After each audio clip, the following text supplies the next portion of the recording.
Hey guys, it's Boris, and for this week's video I'll be telling you a story of how my brother and I almost got kidnapped in Agra. To start off, we were both in Agra looking at the Taj Mahal, visiting some of the landmarks over there, and on our second to last day we decided to go to the Agra fort. We get to the fort and we've been doing a whole bunch of touristy stuff for about 2 or 3 hours and we're really hungry. So we call our hotel, which was the Courtyard Marriott, amazing place, and said what are some good restaurants near the Agra fort that we can go and grab some food. So they tell us about some restaurants and we're like, okay cool, that's the place we're gonna go. We start leaving the fort and I'm looking for different auto rickshaws that will now take us to the restaurant. And as soon as my brother and I are leaving, there's a whole bunch of autos waiting because it's a super populated tourist place, and some guy grabs my arm and starts leading my brother and I to this auto. Kind of get forced into the back of it. There's two guys, a driver and this guy that pulled me in, and they just start driving. So I'm like thinking in my mind, this is really strange because we haven't told them where we're going. They haven't really told us how much it's gonna cost. They're just driving. So I tell the guy, I'm like, well, how much is this about to be? The guy that's with him, the guy that dragged me into the auto, he was like, don't worry about the money, we'll figure that out when we get there. Which I thought was really strange, and I kind of looked at my brother in a weird way because auto drivers don't tend to say that they're like compromised on the price. It's like a set price. This is how much it will be to take you from point A to point B, and it's usually a lot of money. So it was really kind of like the first red flag to the story. But I'm like, okay, whatever, maybe they're just really nice guys. We'll think about the price, I'll figure it out when we get to the destination. So again, they haven't really asked us where we're going. So my brother mentions that he has it pulled up on his Google Maps, and he shows the guy and he was like, hey, this is where we need to go, do you know where it is? And he was like, yeah, we know where that is. So he starts to drive and he's driving, and my brother and I, both sitting in the back, see on the map that he is going in the complete opposite direction of the restaurant that we said we needed to go to. So my brother and I are like, well, excuse me, you're going the wrong way. And they keep shutting us down. They're like, no, we know where we're going, it's a shortcut, it's a shortcut. If your destination is here and your driver's going all the way there, I don't know how that could possibly be a shortcut, but again, we're like giving them the benefit of the doubt. Like, these guys, maybe they do know a shortcut, maybe because of traffic, it will be quicker to go another way, I don't know. So we're like, okay, cool. Even though we don't feel that comfortable, like, let's keep trusting them. So we continue to drive, and I'm getting a little bit anxious at this point because both of the guys are on the phone with somebody else and they're like rushing through their words, obviously don't understand Hindi. So I'm like thinking back on all of the kidnapping movies that I've seen in my lifetime and how like people get you in these situations, you have no control of them, they take you to the middle of nowhere, I don't know, they mug you, they steal your organs. Really, like, all these, the worst thoughts are coming through my mind. Like, I kind of tell my brother in Serbia, and I'm like, yo, I feel very uncomfortable. In my 6 months of being in India, I've never been in a situation like this. My brother's like, well, look, there's one more turn that can take us to a main road, because he can like kind of see how the road is going to loop around. It's like, if they don't take a left at the next turn, then like they're obviously taking us somewhere we're not supposed to be. We need to somehow force them to stop this freaking auto. In the meantime, I call my one friend in Bangalore because she often takes autos just to figure out how much it actually should cost. I'm still giving these guys the benefit of the doubt, and I want to be like, well, how much should I pay them for this crazy distance that we just traveled? So I call my friend, I get her on the phone, and I'm like, hey, we're in Agra.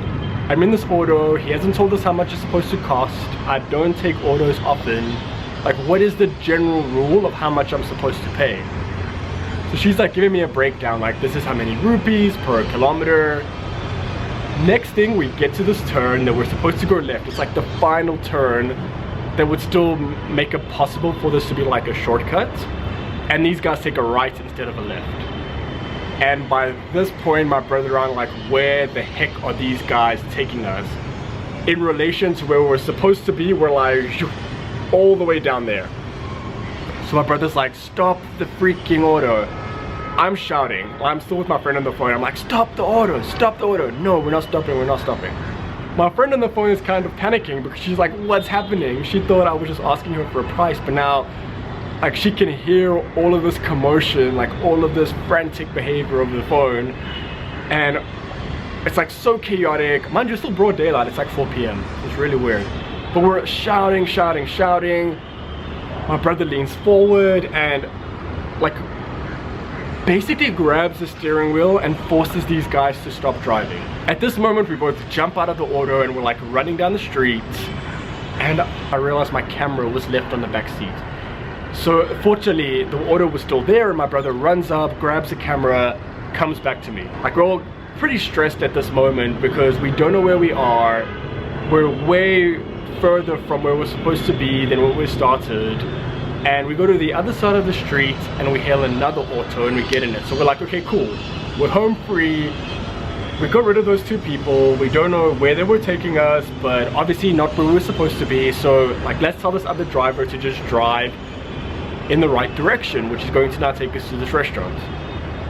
So we're like, okay, cool. We're home free now. We got rid of these people that try to kidnap us. We start driving, and we might have been driving for a good like 5-10 minutes, and my brother decides to turn around and he realized, he was like, Boris, like, what's up? Boris, are following us. I turn around and the same guys that had taken us on this long ride are literally behind us, following us up the street to this restaurant.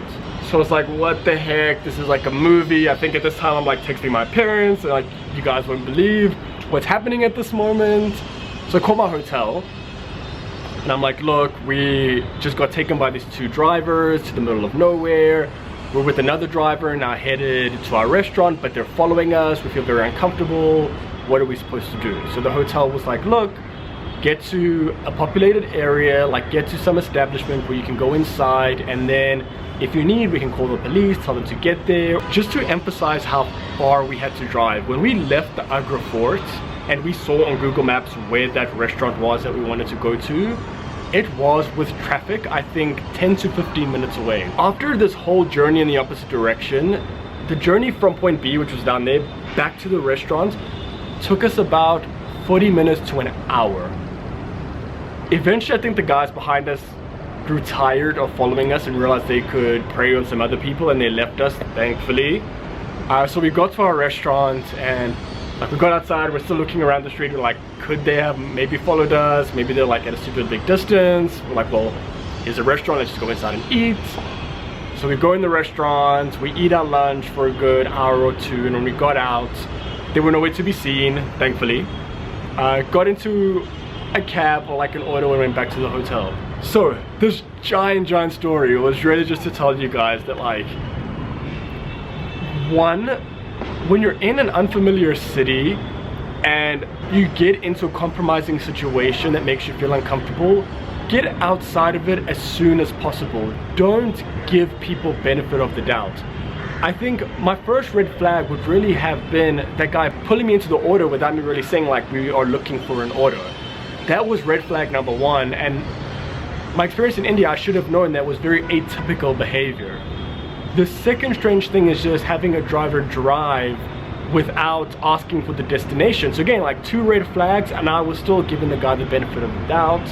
And then lastly, when he said he was compromising on price, no one in these type of environments compromises on price. In my experience, I haven't had anybody saying like, oh yeah, let's just, you look like a cool guy, we'll give it to you for free or a little bit of money. So my advice and how I think I'll handle situations going forward is, if I feel the slightest bit uncomfortable, get out of that situation instantly.